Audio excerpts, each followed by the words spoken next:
Good morning! So ito yung ginagamit na panghuli ng shrimp.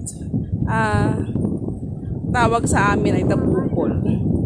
Dati hindi naman tabukol ang nanghuhuli ng shrimp, dos-dos.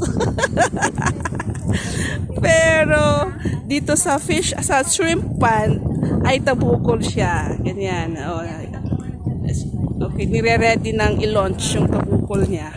Tingnan nyo ha, mamaya ang daming shrimps, talagang lumulundag pa sila. Yung tatay ko magaling magtabukol, as in perfect ang circle ng tabukol niya nung bata pa ako. Yan. 1, 2,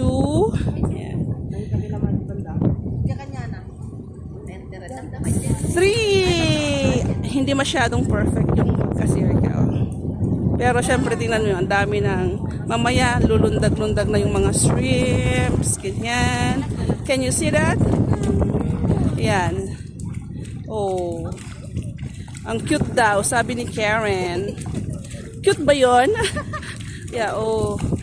Yan, oh. Tapos, I think, para dyan sa kwan, pag hindi masyadong malaki, lumalabas na sila.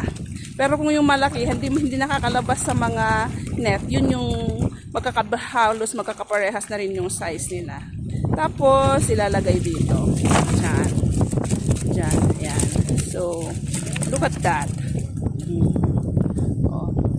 Tapos, dahil pumunta kami rito at taga Santiago kasi yung may-ari, mayroon kaming discount. Yan. And yung mga nag-order kay Jackie, ganito yung ibebenta sa'yo, live na live, fresh na fresh. Pwede nyo nang kuhanin mamayang gabi. Ayan. Thank you!